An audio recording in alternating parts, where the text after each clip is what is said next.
नमस्कार बच्चों। बेटा हम आज इस वीडियो को आपके सामने ला रहे हैं। इस वीडियो को बनाने का तात्पर्य ये नहीं है, आपको डराने का नहीं है। ये वीडियो जान करके आप सतर्क हो सकते हैं। इस वीडियो में क्या क्या इंपॉर्टेंट रूल है वो आज मैं बताने वाला हूँ। जो इस समय आप देख सकते हैं दोस्तों कि कोविड-19 के समय जो प्रतिक्रियाएं देश विदेश से आ रही थी, आज वही दौर वही समय लग रहा है फिर से आ गया है। क्योंकि प्रेजेंट टाइम में जो HMPV वायरस है, बहुत ही खतरनाक वायरस है। दोस्तों को बिल्कुल वो दिन याद आ रहे हैं जब कोविड-19 चल रहा था और हम लोग परेशान थे। आज HMPV वायरस की वजह से ऐसा लग रहा है, क्या वास्तव में हमको घर पे बैठना पड़ेगा? क्या पेपर टल सकता है? क्या हमको फिर से बाहर निकलने की आज़ादी हमारी छीन ली जाएगी? ऐसी तमाम चीज़ें ज़हन में स्टूडेंट्स और पेरेंट्स के ज़रूर आ रहे होंगे। क्या हमारी ऑनलाइन क्लासेस फिर से चल सकती हैं? ये तमाम चीज़ें जो भी आज के समय में इस वायरस को लेकर के चल रही है, हम इन्हीं सब बातों को लेकर के आज इस वीडियो में समझेंगे। शुरू से अंत तक बने रहिएगा, आपको बहुत मज़ा आने वाला है इस वीडियो में, चीज़ें समझ में आएँगी।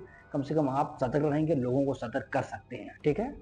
जो दोस्तों एमपीवी वायरस है, आप जानते हैं कि ये इन्फेक्ट कर सकता है अलग-अलग ग्रुप्स के लोगों को, क्योंकि इसको हम कहते हैं ह्यूमन मेटा नीमो या मेटा एनीमो वायराइट, ठीक है ना? तो ये जो प्रकार का एक वायरस जो ग्रुप है इसका, इस ह्यूमन मेटा एनीमो वायरस का जो ग्रुप है, आप समझ सकते हैं कि ये कितना खतरनाक है। कोविड-19 की तरह ये अपने एक्शन को शुरू कर चुका है। हालांकि आपको पता होगा दोस्तों, ये कोविड-19 का ताऊ जी है। ऐसा लोग मान रहे हैं कि उसी का एक भाई आ गया यहाँ पे। अभी अगर भाई है तो फिर क्या करेगा? क्या ये लॉकडाउन करवा देगा? क्या स्कूल बंद करवा देगा? क्या बच्चों की पढ़ाई पर ये अवरोध क्रिएट कर सकता है कि एग्जाम कैंसिल करा सकता है, हमको घर पे बैठा देगा, फिर से हम वही काम शुरू कर देंगे? ऐसे मैनी क्वेश्चंस अराइज होते हैं माइंड में और जाहिर सी बात है होना ज़रूरी है, लाज़मी है। हालाँकि HMPV जो है जिस फैमिली से बिलॉन्ग करता है दोस्तों, आपको पता होगा कि ये फैमिली बहुत ही खतरनाक है, जिसको हम बोल सकते हैं पैरामिक्सोवायरिडी। आप समझ सकते हैं कि ये 2001 में सबसे पहले इसको देखा गया। ये जो है दोस्तों, आप जानते हैं इसी में मिज़िलस नाम एक जो रोग है, इसी फैमिली से बिलॉन्ग करता है। अब ये जो पैरामिक्सोवायरिडी है, इस वायरस इस फैमिली को हम समझेंगे 2001 में देखा गया नीदरलैंड में। हालाँकि नीदरलैंड वाले कहते थे कि ये बहुत पहले से चला आ रहा है। पहले से चला, यानी उनको भी था कि हाँ, ये जो 2001 में इस साइंस के क्षेत्र में आया है, उससे पहले भी इसकी जानकारी उनको थी कि यहाँ आए हैं। ये भी लेटेस्ट 2001 का नहीं है। अब ये करता क्या किस पार्ट को? तो रेस्पिरेटरी ट्रैक्ट को, जिसमें कफ, कोल्ड, सांस लेने में दिक्कत हो सकती है, या कह सकते हैं बुखार होगी, आपको थकावट हो सकती है, और आप देखेंगे निमोनिया। निमोनिया एक प्रकार की इसी में हो सकती है। और इसी में देख सकते हैं व्हीजिंग, यानी सांस जब आप लेते हैं तो जोर जोर से आवाज निकलती है, राहटें आती है। खास तौर पे दोस्तों ये बच्चों और जो बूढ़े उम्र के लोग हैं उनको ज्यादा तकलीफ दे सकती है। अब ये करता क्या है, कैसे फैलेगा?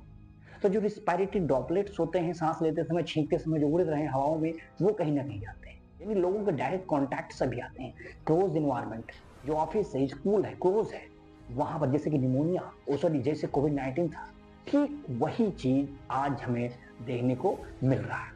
अब ये होगा क्या, हम कैसे देखें? अच्छा, इस पे वर्ल्ड हेल्थ ऑर्गेनाइजेशन, उसकी नजर बड़ी पैनी नजर है इस पे, क्योंकि आपको पता है कि देश विदेश कहीं पर किसी प्रकार की अगर स्वास्थ्य संबंधी चीजें क्रिएट होती हैं या कह सकते हैं प्रभावित होती हैं, तो ये WHO तो बैठा हुआ है ना, उसी लोगों को क्या करता है, सचेत करता है, सुझाव देता है, लोगों से लड़ने की पूरी तैयारी को सेटअप करने का काम करता है। जैसे हम लोगों ने दोस्तों कोरोना में देखा होगा कि हमने पूरा चैन को ब्रेक कर दिया था। आज समय आ गया है कि आज हम चैन को कैसे ब्रेक करें, क्योंकि चाइना में इसके बहुत सारे केसेस देखे जाते हैं। जैसे आप देखेंगे तो वहां पर भी सिंघाई, बीजिंग, यहाँ पे नंबर ऑफ केसेस बहुत दिखाई होते हैं। हालांकि कोई सीवियर केसेस नहीं दिखाई पड़े, लेकिन नंबर ऑफ केसेस तो ज्यादा है ना, और नंबर ज्यादा होना यही बड़ी बात है। अब हुआ क्या, भारत में आइए तो 5-7 केसेस अभी आप देख पा रहे होंगे, कहाँ पे? बेंगलोर में भी 5-7 केसेस आए। हालांकि चाहे केस 1 हो चाहे करोड़ हो, केस होता है। एक बार आया है तो आने की तैयारी शुरू हो चुकी है, ये बताने का ये संकेत है। हमारे हेल्थ मिनिस्टर साहब कहते हैं कि ये ज़्यादा पैनिक होने की आवश्यकता नहीं है, और ये एक प्रकार से हम कह सकते हैं कि ये तो हमारा पुराना एक वायरस है, बहुत पहले आया भी है, तो उसको ज़्यादा दिमाग में, ज़हन में लेने की कोई आवश्यकता नहीं है। नहीं तो आप डर रहे हो, नहीं कुछ नहीं। अब देखो देश के जो स्वास्थ्य मंत्री हैं, ये तो कुछ कहेंगे ना, इनको तो हम लोगों को सुझाव देने का काम है, तो वो अपनी बात कहें। वो कहते हैं सतर्क रहिए और सतर्कता के साथ-साथ चीज़ों को अच्छे से केयरफुल रहने की आवश्यकता है, लोगों को बताइएगा। हालाँकि जो बच्चे चिल्ड्रंस जो भी हैं 1 से 5 या 5 के अंडर जो भी बच्चे हैं, उनके लिए बड़ा घातक है ये, सीनियर सिटीज़न्स के लिए है। और जो सफरिंग है फ्रॉम द लंग्स, जो रिस्पायरेटरी कह सकते हैं जो टैक्स से या प्रभावित हैं, उनके लिए बड़ा खतरनाक है। तो स्वास्थ्य संबंधी लोगों को समझने की आवश्यकता है कि कैसे अपने आप को शिफ्ट करना, ये जिसकी इम्यून पावर बहुत ही डिप्रेस है, कमज़ोर है, उनको भैया सतर्क रहने की आवश्यकता है। अब सतर्कता ज़रूरी है उनके लिए ही नहीं, ऐसा कि एक्सपर्ट और भारतीय सरकार के द्वारा ये माना जाता है, वो कहते हैं कि ये कोई सीवियर अटैक नहीं है दोस्तों। लेकिन कहते हैं कि जिसकी वजह से लॉकडाउन लग गया। लेकिन ये कहते हैं कि नंबर ऑफ केसेस अगर ज़्यादा दिखाई पड़ते हैं, तो हो सकता है लॉकडाउन कराया जाए। यानी बहुत सारे अवरोध उत्पन्न हो सकते हैं, जो कि हम लोग कोरोना यानी कोविड-19 में देख चुके हैं। अब इस चाइना को हम कैसे ब्रेक करें, वो बताने की कोशिश में ब्रेक करिए। हालाँकि इसको ब्रेक करने का सबसे बेस्ट सजेशन, अपने आप को कैसे आप प्रिकॉशन कैसे कर सकते हैं, सावधानियाँ कैसे रख सकते हैं? तो आपको मास्क लगाना है, हैंड वॉश बहुत ज़रूरी नहीं, hand hygiene is very important. आप देखेंगे अवॉइड करना है टच टू द फेस, नाक में, आँख में, मुँह में उँगली जो आप करते हैं उसको बचाना है, नहीं तो इससे ज़्यादा कह सकते हैं फैलने की संभावनाएँ बरकरार रहती हैं। वहीं पर आप देख सकते हैं हेल्दी फूड खाइए और एक्सरसाइज करिए। साथ ही साथ दोस्तों आप देख सकते हैं रेस्ट बहुत ज़रूरी है। जब आप रेस्ट होंगे तो आपकी इम्यून पावर